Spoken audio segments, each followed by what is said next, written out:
ওম শ্রী গণেশায় নমঃ।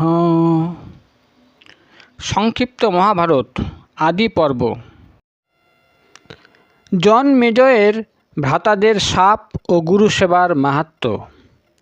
উগ্রশ্রবা বললেন, হে ঋষিগণ, পরীক্ষিত নন্দন জনমেজয় ভাইদের নিয়ে কুরুক্ষেত্রে এক বিশাল যজ্ঞ করছিলেন। তার 3 ভাই ছিল, শ্রুতসেন, উগ্রসেন এবং ভীমসেন। সেই যজ্ঞস্থানে একটি কুকুর ঢুকে পড়েছিল।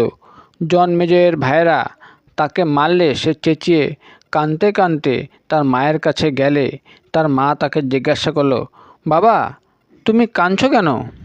কে তোমাকে মেরেছে?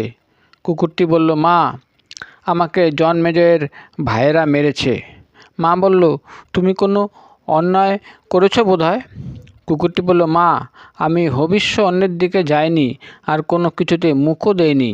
আমি তো কোনো অন্যায়ই করিনি। তার কথা শুনে মা খুব দুঃখ পেল। সে তখনই জনমেজয়ের যজ্ঞস্থলে গেল এবং ক্রোধ ভরে জিজ্ঞাসা করল, আমার ছেলে পূজাস্থলে যায়নি, আর কোনো কিছুতে ব্যাঘাত করেনি, সে তো কোনো অন্যায়ই করেনি, তাহলে তাকে মারা হয়েছে কেন? জনমেজয় এবং তার ভাইয়েরা তার কথার কোনো উত্তর দিতে পারল না। তখন সেই কুকুরটির মা বলল, যেহেতু বিনা দোষে তোমরা আমার সন্তানকে মেরেছ, অতএব তোমাদেরও হঠাৎ কোনো ভীষণ বিপদ আসবে। দেবতাদের কুকুর শর্মার শাপ শুনে জনমেজয় খুব দুঃখ পেলেন এবং ভয়ও পেলেন। যজ্ঞ সমাপ্ত হলে তিনি হস্তিনাপুরে এসে একজন উপযুক্ত পুরোহিতের সন্ধান করতে লাগলেন, যিনি এই অভিশাপ দূর করতে সক্ষম। একদিন জনমেজয় যখন শিকার করতে গেছেন, তখন ঘুরতে ঘুরতে নিজ রাজ্যেই একটি আশ্রমের সন্ধান পেলেন। সেই আশ্রমে শ্রুতশ্রবা নামে এক ঋষি বাস করতেন। তার তপস্বী পুত্র সোমশ্রবাকে জনমেজয় পুরোহিত রূপে বরণ করার সিদ্ধান্ত নেন। তিনি শ্রুতশ্রবা ঋষিকে প্রণাম করে বললেন, ভগবান, আপনার পুত্রকে আমি পুরোহিত রূপে প্রার্থনা করি। ঋষি বললেন, আমার পুত্র খুব বড় তপস্বী এবং শ্রদ্ধায় সম্পন্ন। সে আপনার সকল অভিশাপ অনিষ্ট দূর করতে সক্ষম। শুধুমাত্র মহাদেবের অভিশাপ দূর করার শক্তি তার নেই। এছাড়া তার আর একটি ব্রত আছে। যদি কোনো ব্রাহ্মণ এর কাছে কিছু চায়, তাহলে আমার পুত্র তাকে সেটি প্রদান করে থাকে। তুমি যদি এগুলি মেনে নিতে পারো, তাহলে ওকে নিয়ে যাও। জনমেজয় ঋষির আদেশ শিরোধার্য করে সোমশ্রবাকে সঙ্গে করে হস্তিনাপুরে ফিরে এলেন। তিনি ভাইদের বললেন, আমি একে পুরোহিত রূপে স্বীকার করেছি। তোমরা বিনা বিচারে এর নির্দেশ পালন করবে। ভাইয়েরা তার কথা মেনে নিলেন। তিনি তক্ষশিলা অভিযান করে তক্ষশিলা অধিকার করলেন। সেই সময় সেখানে আয়তধৌম্য নামে এক ঋষি বাস করতেন। তার 3 জন প্রধান শিষ্য ছিলেন, আরুণি, উপমন্যু এবং বেদ। আরুণি ছিলেন পাঞ্চাল দেশের। তিনি একদিন আরুণিকে খেতে বাঁধতে বললেন। গুরুর আদেশে আরুণি খেতে গিয়ে বাঁধ দেওয়ার চেষ্টা করতে লাগলেন, কিন্তু অনেক চেষ্টা করেও তিনি বাঁধ দিতে পারলেন না। পরিশ্রান্ত হয়ে অনন্য উপায় দেখে তিনি নিজেই বাঁধের জায়গায় শুয়ে পড়লেন। তার ফলে খেতে জল ঢোকা বন্ধ হলো। কিছু সময় পরে আয়তধৌম্য তার শিষ্যদের কাছে আরুণির খোঁজ করলেন। তারা জানালো যে আপনি তাকে বাঁধ দেওয়ার জন্য খেতে পাঠিয়েছেন। আচার্য শিষ্যদের বললেন, চলো আমরাও সেখানে যাই। খেতে গিয়ে আচার্য ডাকতে লাগলেন, আরুণি, তুমি কোথায়? এখানে এসো পুত্র। আচার্যের গলা শুনে আরুণি বাঁধের জায়গা থেকে উঠে এসে বললেন, ভগবান, আমি এখানেই ছিলাম। খেতে জল ভর্তি হয়ে যাচ্ছিল। আমি অনেক চেষ্টা করেও সেই জল আটকাতে পারিনি। তাই বাঁধের মুখে যেখানে জল ঢুকছিল, আমি সেখানে জল বন্ধ করার জন্য শুয়েছিলাম। আপনার ডাক শুনে বাঁধ থেকে উঠে এসেছি। আমার প্রণাম নিন। আদেশ করুন, আমি আপনার কি সেবা করতে পারি? আচার্য বললেন, পুত্র, তুমি ক্ষেতের বাঁধ উদ্দোলন করে অর্থাৎ ভেঙে চুরে উঠে এসেছ, তাই আজ থেকে তোমার নাম হবে উদ্দালক।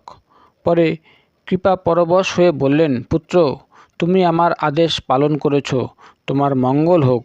সমস্ত বেদ এবং ধর্মশাস্ত্রে তুমি পারঙ্গম হবে। আচার্যের আশীর্বাদ লাভ করে তিনি নিজ অভীষ্ট স্থানে গমন করলেন। আয়োধ্যম্যর অপর শিষ্যের নাম ছিল উপমন্যু। আচার্য তাকে গরুগুলি দেখাশোনা করতে পাঠালেন। আচার্যের আদেশে তিনি গোপালন করতে লাগলেন। সারাদিন গরুর দেখাশোনা করে সন্ধ্যায় আশ্রমে এসে উপমন্যু আচার্যকে প্রণাম করলেন। আচার্য তাকে জিজ্ঞাসা করলেন, পুত্র, তোমাকে বেশ হৃষ্টপুষ্ট দেখাচ্ছে, তুমি খাওয়া দাওয়া কী করছো? উপমন্যু বলল, প্রভু, আমি ভিক্ষা দ্বারা ক্ষুধা নিরসন করি। আচার্য বললেন, পুত্র, আমাকে নিবেদন না করে তোমার ভিক্ষান্ন গ্রহণ করা উচিত নয়। তিনি আচার্যের কথা মেনে নিলেন। তখন থেকে উপমন্যু ভিক্ষা নিয়ে আচার্যকে নিবেদন করতেন এবং আচার্য সমস্ত ভিক্ষাদ্রব্য নিয়ে রেখে দিতেন। উপমন্যু প্রত্যহ গরুর দেখাশোনা করে সন্ধ্যার সময় গুরুগৃহে ফিরে আসতেন এবং আচার্যকে প্রণাম করতেন। একদিন আচার্য বললেন, পুত্র, আমি তোমার সমস্ত ভিক্ষাদ্রব্য নিয়ে নেই, এখন তুমি কি খাও দাও? উপমন্যু বললেন, ভগবান, আমি প্রথমে ভিক্ষা করে যা পাই তা আপনাকে নিবেদন করি, পরে আবার ভিক্ষা করে তাই গ্রহণ করি। আচার্য বললেন, অন্তেবাসীদের অর্থাৎ গুরুগৃহে থাকা ব্রহ্মচারীদের এমন করা ঠিক নয়। তুমি অন্য ভিক্ষার্থীদের জীবিকাতে বাধা সৃষ্টি করছো। এছাড়া এতে তোমার লোভ প্রকাশ পাচ্ছে। উপমন্যু গুরুর আদেশ মেনে নিলেন এবং পুনরায় গোপালন করতে লাগলেন। সন্ধ্যাকালে তিনি পুনরায় গুরুগৃহে এলেন এবং তাকে প্রণাম করলেন। আচার্য বললেন, পুত্র উপমন্যু, আমি সমস্ত ভিক্ষাদ্রব্য নিয়ে নেই, তুমি আর দ্বিতীয়বার ভিক্ষা করো না। তা সত্ত্বেও তোমাকে বেশ স্বাস্থ্যবান দেখাচ্ছে, এখন তুমি কি খাওয়া দাওয়া করো? উপমন্যু বললেন, আমি এখন এই গরুদের দুধ খেয়ে জীবন ধারণ করি। আচার্য বললেন, পুত্র, আমার আদেশ ছাড়া তোমার গরুর দুধ নেওয়া উচিত নয়।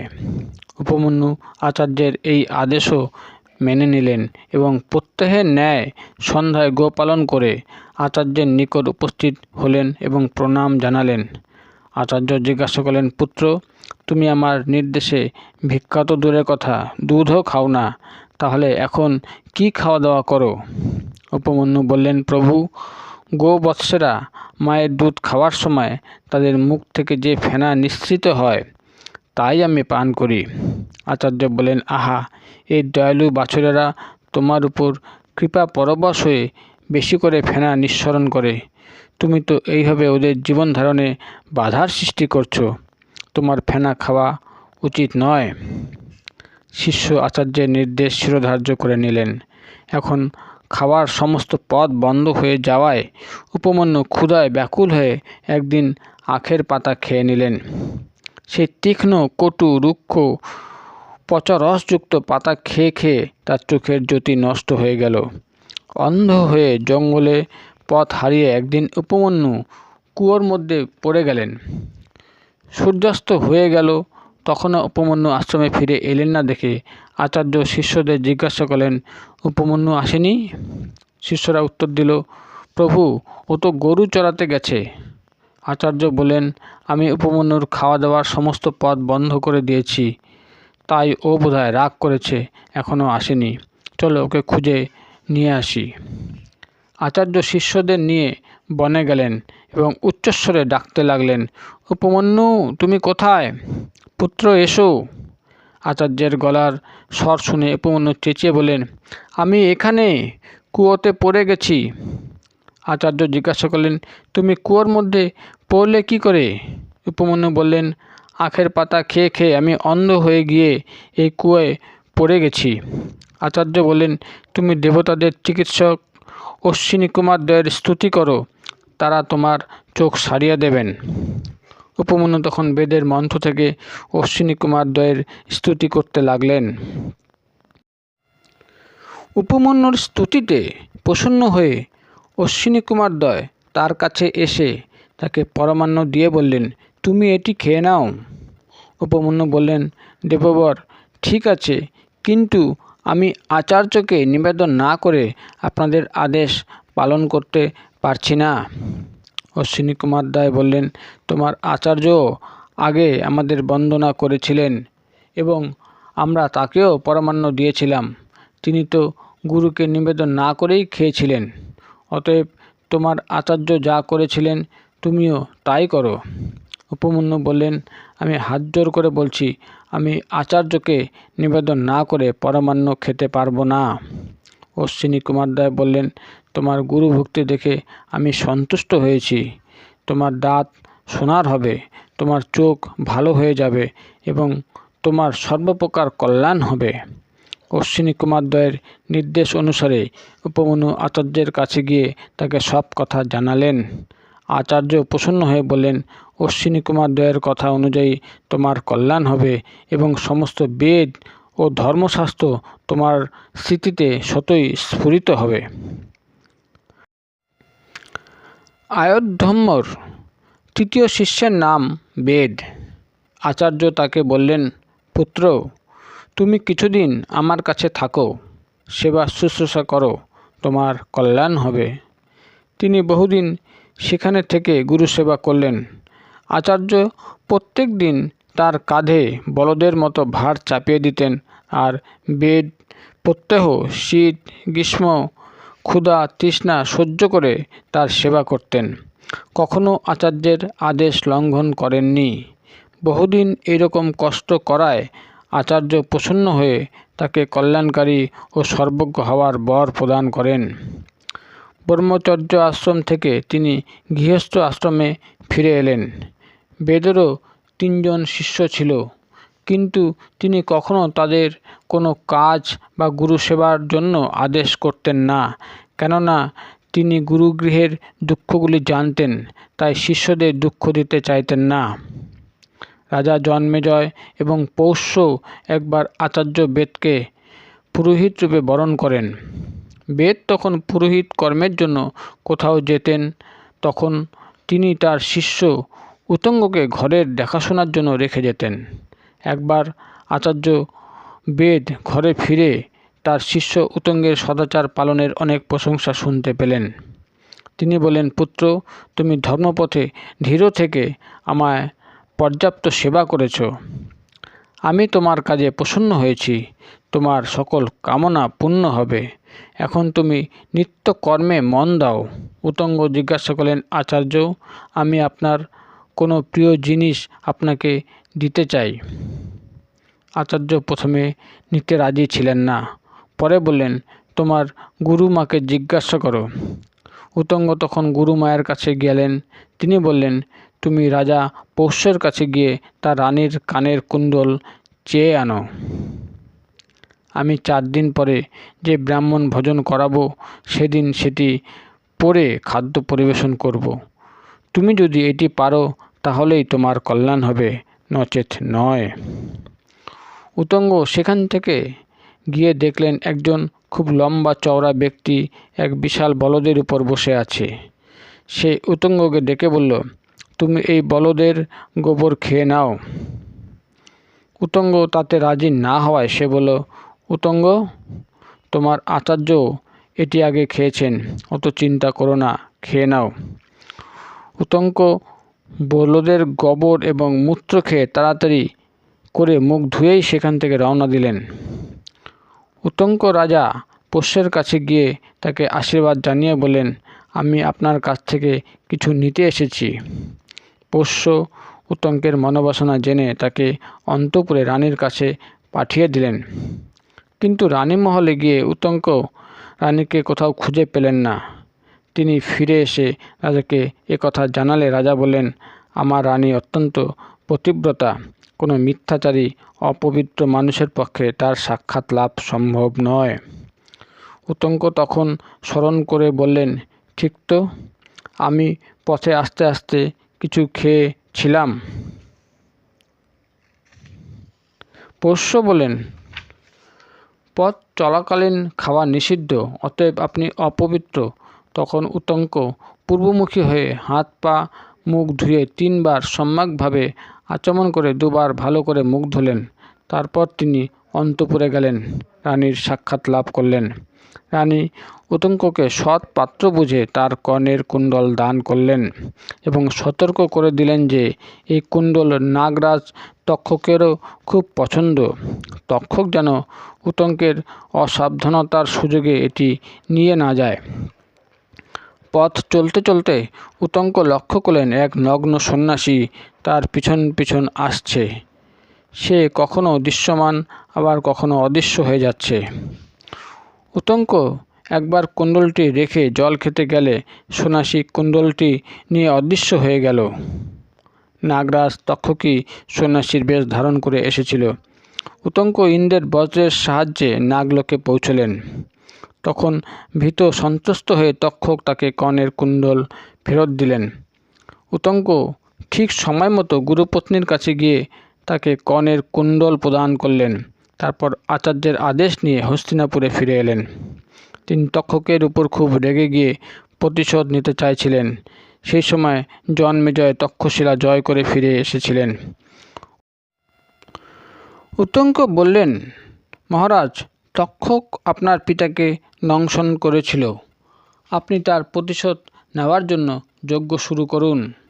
কশ্যপ আপনার পিতাকে রক্ষা করার জন্য আসছিলেন, কিন্তু তক্ষক তাকে ফিরিয়ে দেন।